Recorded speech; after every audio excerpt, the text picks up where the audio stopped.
अस्सलाम वालेकुम। मुसाफ डिजिटल के साथ मैं हूं ज़ुबैर अवान। नाज़रीन, मेरे साथ एक शख्स खड़ा है। शक्ल से ये इंतहाई मासूम दिखता है, हाथ इसने बांधे हुए हैं। लगता ये है कि इससे बढ़ के यहाँ पे पूरे लाहौर में कोई शरीफ इंसान नहीं है।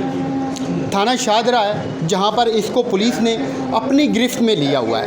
इस शख्स के ऊपर इल्ज़ाम ये है कि एक खातून अपने बच्चे को इससे दम करवाने आई, इसने उसी खातून का रेप किया। यहाँ पर इन्वेस्टिगेशन ऑफिसर भी मौजूद है, उनसे बाद में बात करते हैं। पहले इस शख्स से बात करते हैं। चाचा जी, की नाम है तुहाडा? खालद। खालद। ते उम्र कितनी है तुहाडी? 60-65 साल। 60-65 साल। शादीशुदा हो? हाँ जी। कितने बच्चे ने? 4 बच्चे 3 बच्चियां। 4 बच्चे 3 बच्चियां। अच्छा, तो पीरी मुरीदी वाला भी काम करते हो? पीरी मुरीदी भी करते हो? नहीं, सिर्फ बच्चों छोटे दम करी दे। अच्छा, दम करते हो। तो दम किधरों तुसीं सिੱਖਿਆ या कोलों ही करना शुरू किया? कोलों ही करना शुरू किया। अच्छा, तुहानूं पता तुहाडे ते इल्ज़ाम है कि तुसीं एक खातून नूं ज़्यादती दा निशाना बनाया है। वो खातून नूं जिहड़ी अपने बच्चे नूं दम करवाउण आई सी तुहाडे कोल, एक उम्मीद आस लैके आई सी।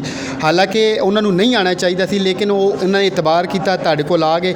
तुसीं उन्हां नूं ज़्यादती दा निशाना बनाया। बस गलती हो गई। नहीं, गलती हो गई है कि वाकया की होया सारा की तुसीं कीता, किस तरह कीता? नहीं, वो बंदे ने कहा भी पानी च बोतल लिया, दरबार नाल ये पानी बोतल लिया, मसीत दा पानी लिया, ते बैठे हैं। वो बंदे ने रौला पाता। नहीं, उन्हें बंदे नूं तुसीं आप कह रहे हो कि तुसीं बाहर भेजिया, तो उन्हें किवें उत्थे बाहर रौला पा दिता? नहीं, घर आया सी, बैठे असी, उन्हें कहा जी इस तरह हो गई। फिर उन्हें पुलिस वाले ने फोन किया, उन्हें फड़ के लाए। नहीं, तुसी कुछ कीता होएगा तो उन्हें रौला पाया है ना, और आम बंदा इवें थोड़ी रौला पा देगा उत्थे।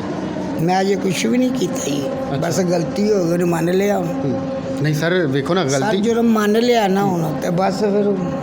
अच्छा, तो इस तो पहले भी तुहाडे कोल ते बहुत सारियां खवातीन आंदियां ने, इंज करदे रहंदे हो? नहीं आंदी, मैं रेड़ी लाना सिर्फ। रेड़ी लांदे हो? हाँ जी।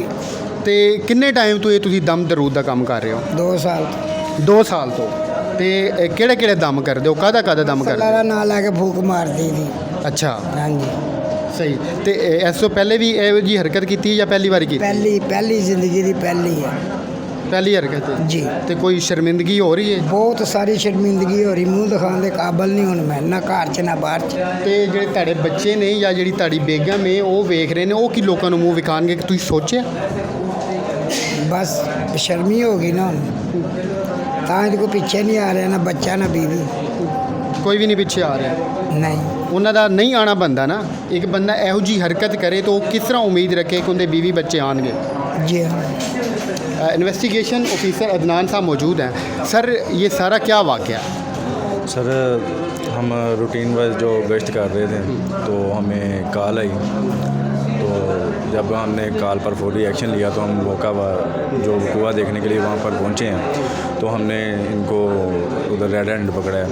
तो इनके सिर्फ ये नी मरिया हालत में थे, कमीज़ नहीं पहनी हुई थी, ठीक है, बाकी शलवार जो थी वो पहनी हुई थी। तो फिर हमने उसको अपनी कस्टडी में लिया है और लेकर हम जो वहाँ के लोग जो हैं उनसे पूछ कर लेकर आए हैं।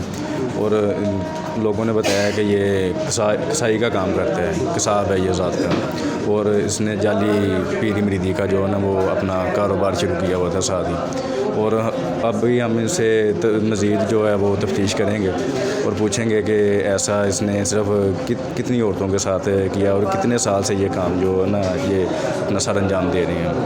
तो ये जो भी है अभी हम इनसे पूछेंगे और मज़ीद मालूमात जो होगी वो हम। बहरहाल जी, मुलजिम से अभी मज़ीद तफ्तीश भी जारी है। तफ्तीश में ही पता चलेगा कि इसने पहले ऐसे कुछ किया है या फिर नहीं किया। अभी मुलजिम तो ऊँ कर रहा है। तो अपनी ख़वातीन की, अपने बच्चों की खुद हिफाजत कीजिएगा, अपना बहुत सारा ख्याल रखिएगा। मिलते हैं किसी नई वीडियो के साथ। अल्लाह हाफ़िज़।